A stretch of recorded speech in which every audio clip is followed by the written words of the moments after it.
Hi, this is Amber Young. And this is Barbara Phillips. And this is Let's Talk EVM. All right, we're going to kick off a short segment today, but first let me give our disclaimer, and the disclaimer is for myself and Barbara. Yes, please. That all of the views that are shared in this podcast are our own and not the views of the United States government. All right, so with that, we're going to kick off one of our shorts, and it's going to be today a topic that is near and dear to my heart, and that's the data of EV. So we're going to jump in, and we're going to take a look at one of the standards of our earned value management world, and those are the gold cards. So within the world of EV, there are different gold cards out there, but I'm going to use the Department of Energy gold card. And for anyone who wants to follow along, feel free to go into any search engine and in Google, my favorite searching engine contraption, type in DOE gold card. It should come up. Another potential is DOE EVMS gold card, but it's essentially the gold card for earned value management systems. So I'm going to pull that up, and we're going to go through one section of the gold card together, and over time helping to go through section by section of gold cards to talk through the different elements of earned value. So that's today's segment. We're going to look at the bottom left corner of the DOE gold card, which has the EVMS basic components. So we're going to break them down one by one. And I will give you the technical explanation, which is really just a definition kind of, and then Barbara was going to share why it matters. So perfect. And to further corroborate what Amber is saying, you know, as brilliant as the Department of Energy is, there is a precursor to Department of Energy's gold card, and commonly it's given to Defense Acquisition University, DAU, and they literally printed it on yellow paper, and I think that's where the term gold card. Yeah. But you know, Amber's just told you guys how to follow along, and we're going to walk through the components. But this gold card is made up of it's got a lot of definitions on it, and it has in the upper right hand corner the sometimes people call it the 3-line graph, but basically the S curve. The S curve, yes. And it explains that. And sometimes they have the thresholds on there, and the basic indicators, the metrics, how to calculate those, and that'll be part of another segment. But as Amber said, we're going to zero in on these basic components here on this short. Yes. All right. So before we talk about the basic components, I'm going to say, where are these components coming from? What are these components of? So inside of earned value management systems, you get data from different sources, multiple subsystems, the systems of systems. And really classically, we'll talk about the cost system versus the schedule system. These EVMS basic components on the gold card that we're talking about today are from the cost system. So these are cost components. And what does this cost data look like? Where are these coming from? We have our performance measurement baseline, which is time-phased performance measurement baseline of how are we going to be spending money over the course of time. And it's month by month by month. And in each month, you are going to look at different elements of cost for that given month. When you have an EVMS reporting requirement, you would submit your monthly data to your customer, and that monthly data will have these cost elements in it. So those are what we're going to be looking at right now. Okay, so what are our EVMS basic components? We're going to talk about them in the order that they're most commonly talked about in EVMS, and that is, we talk about SPAE. I've heard people call it SPAE. I don't think Barbara has, No. But I've heard people call it SPAE, which is different than a SPA, because a SPA typically is a single point adjustment, right? So it's a SPAE, which makes it a SPAE. And I'll say the letters out and then we'll break them down. So the S is BCWS. The P is BCWP. The A is ACWP, and then the E is EAC, and we're missing the BAC. So those are the basic fundamental components. Now let's break them down and talk to them based on the gold card. The only caveat I'm going to make is I am jumping order. The gold card currently has them as APS, which we're not going to do that. We're going to go SPAE. We're going to go SPAE and then BAC. Okay. And what we're going to do here is I'm going to just explain it a little and then pass it to Barbara. So we'll start with BCWS. BCWS stands for Budgeted Cost for Work Scheduled. Other systems also call it Planned Value, which is also known as PV. So BCWS equals PV. What is this? This is the amount of dollars that are scheduled to be spent in that period of time. And in our components, we basically have two time types for this element. So for BCWS, we often talk about the incremental or current BCWS, and that incremental is for that month of data. So imagine you have a project that spans 2 years. It started in 2025, it's going to end in 2027. I'm looking at the data in June of 2026, okay? For June of 2026, how much money, dollars, am I budgeted to have to spend in that month of June? That is my incremental BCWS. How many dollars in June? That's incremental, and sometimes it's incremental, sometimes it's current BCWS. Then we have another way of looking at that BCWS, and that is cumulative.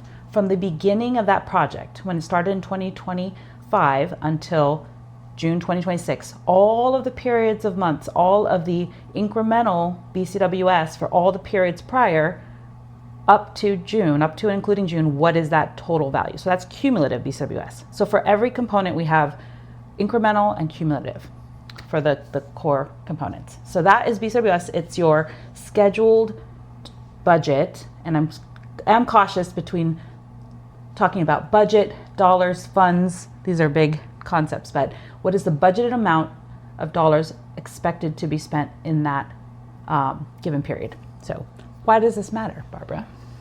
Well, it's the cumulatively put together, it creates the performance measurement baseline that we measure against to determine if the work has happened as planned. And we use it, we change it when we think the future is not going to go the way that we originally planned it to be. So it gets changed. It's not static, but it is a line in the sand that we measure ourselves against, and it comes from, really, it comes from a basis of estimate.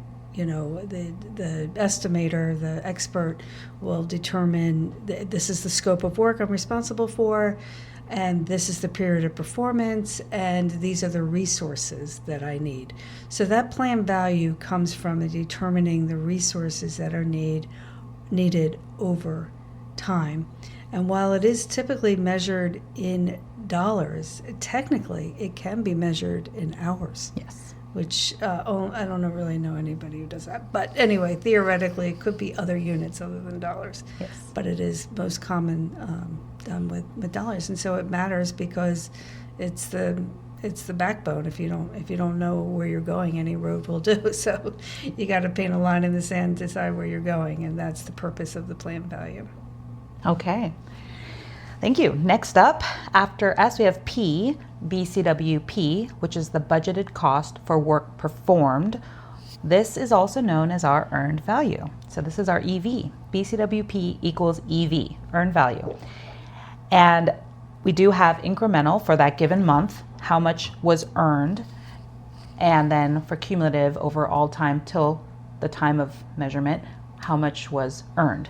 And what does earned mean? Earned means that this is the amount of work that you actually completed against your plan. So you earned that much relative to your budgeted amount of scope that was planned. I feel like I could get into why more matters, but I think Barbara will do a better job at it. So. I'm sure that's not true. I was looking for you to use the word accomplished. Yes. So I think that's the word that was on the tip of her tongue. So it is how much work was accomplished And where she was going with respect to how much work was planned is that you determine with objective methods how you're going to take this measurement.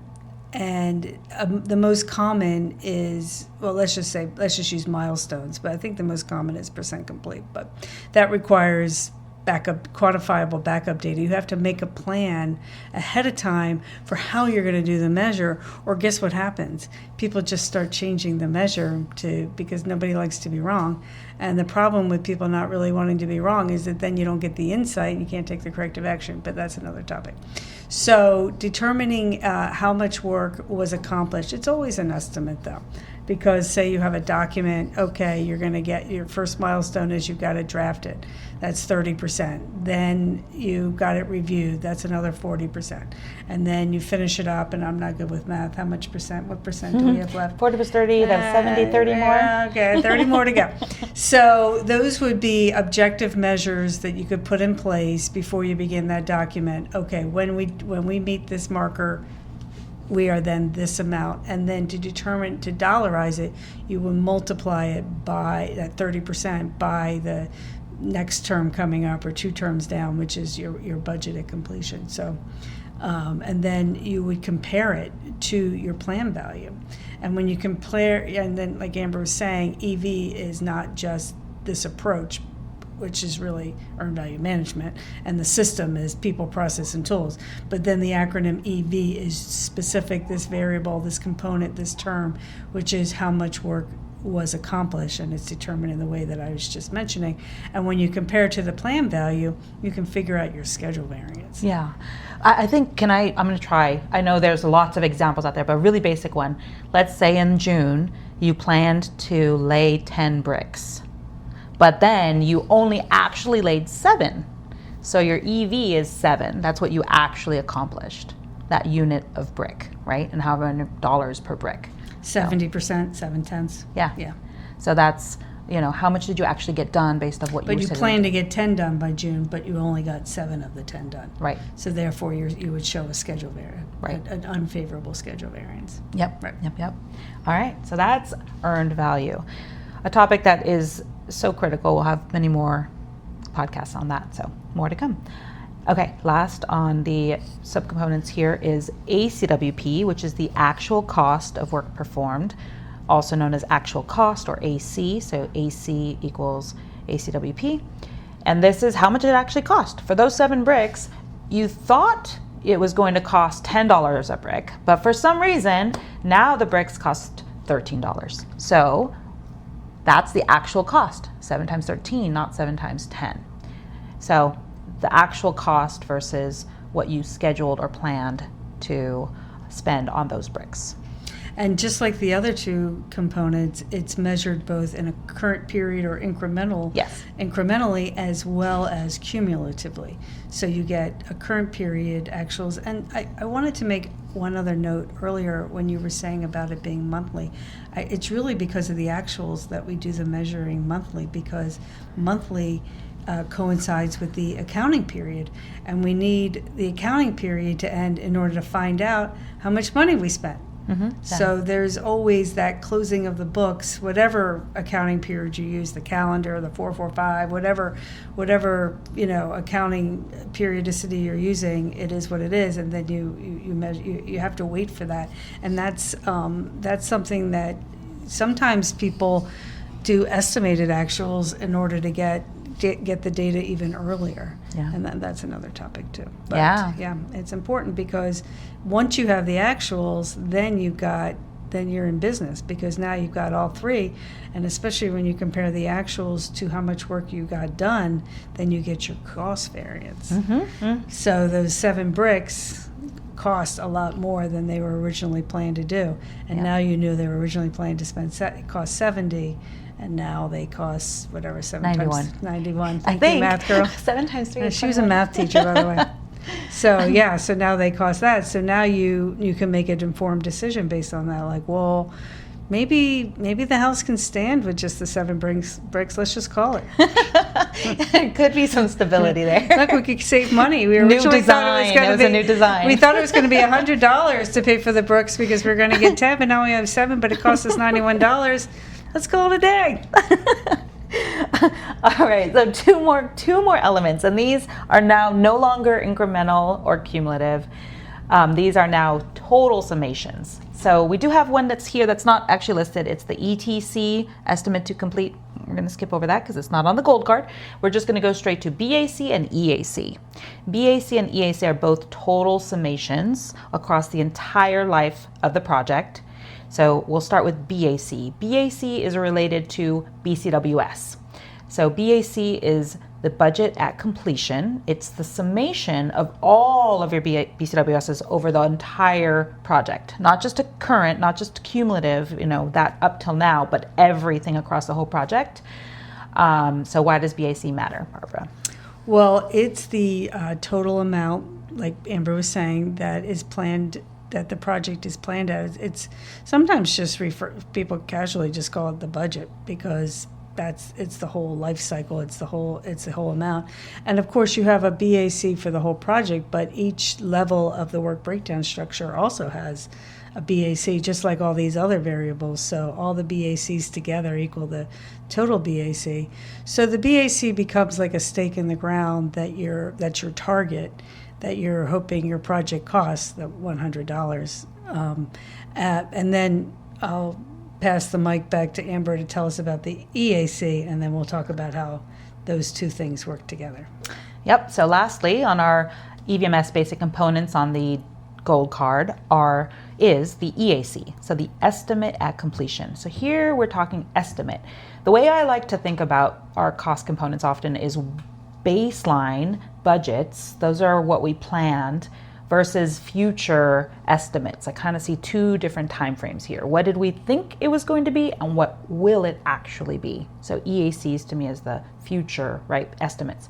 So EAC is estimate at completion, and it actually combines two parts of our universe of our elements. We have all of the real actual costs summed up. So sum up all your actual costs through time till now. And then in the future, give me a sum of all your estimates to complete. Every period in the future has an estimate. How much more do you think it's going to cost to get this work done? So those are your ETC. So EAC is a sum of all your past EAC and then all your future ETC. Past ACWP plus future ETC. Right, ETC, estimate to complete, is your incremental, or it should be done current period by current each period. What's the forecast? How much more are you planning to spend to get that scope done? And then when you add, so there is actually a formula, ACWP plus ETC equals EAC. So the EAC always takes into account how much money you've already spent, and then how much more money. The ETC is like money to go. And sometimes people use the budgeted cost of work remaining. Mm-hmm. But if you're using, that has an acronym BCWR, but if you're using, the difference between the ETC and the BCWR is that the BCWR can be almost an automated calculation in like the cost engine, because it's just based on the original plan value. It's back in that plan. So the BCWS land, it's just cumulative BCWS, BAC minus your cumulative BCWS. Right. Mm-hmm. Whereas the ETC should be brand new thinking. Yeah. It should be, based on the current conditions. Now we've learned, and based on our knowledge of what's been going on the project, now how much more, based on the scope that we have, and the scope probably is not exactly as it was originally, because it's always, a project is always ever changing, and this, the project management system is responsive to that and reacts to maximize the data that can be converted into information for the decision making, but you have to keep up with it. Exactly. Okay. All right. Feels good. I think we did well on our EVMS basic components. There will be more to come, I believe, on this DOE Gold Card if it's up to my liking. And these are trying to be shorter for you. So we got it a little under 20 minutes and tried to get it to 50. Better. We'll do better next time. All But right. we hope you enjoyed that. We thank you from Let's Talk EVM.